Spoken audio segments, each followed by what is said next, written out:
Du starter pind 6 ved at strikke 9 ret. Herefter kommer du til de lange masker.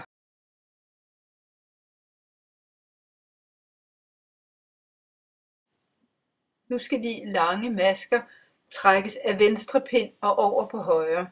Først den ene, den anden, den tredje, den fjerde og den femte. Og herefter sætter du dem forsigtigt tilbage på venstre pind. Og så er de klar til at blive strikket sammen.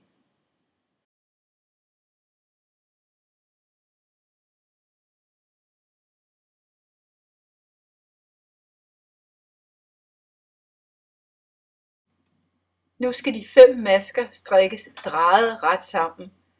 Den første maske er en enkel maske, og så har vi allerede samlet den pænt. Herefter skal du strikke 5 masker med omslag.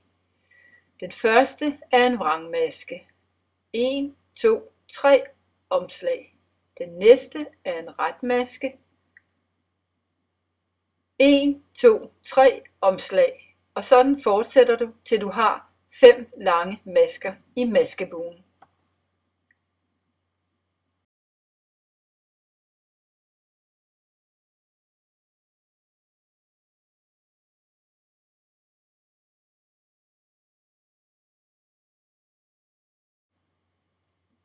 Nu har vi lavet de 5 lange, og så skal vi have den første maske, vi strikkede, som var en enkel maske uden omslag, trukket hen over de andre 5. Så har du faktisk lavet din anemone.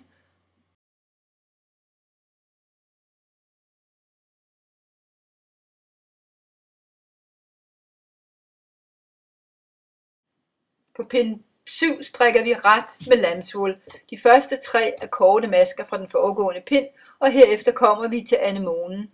Der tager man bare de lange masker stille og roligt, en efter en, og strikker dem ret.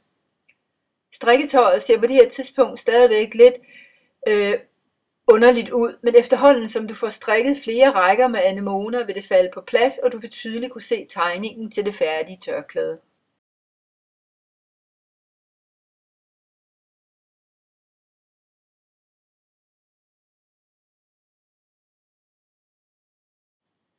Når et strikketøj er færdigt, kan man vælge at presse det med et dampstrygejern ganske forsigtigt, så strygejernet bare svæver hen over strikketøjet.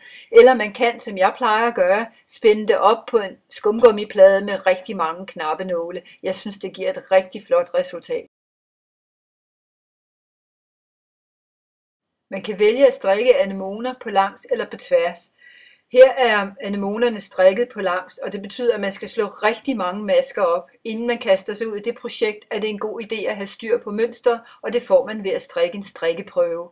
Man kan også vælge at strikke anemonerne på tværs. Det giver nogle hurtige, korte rækker.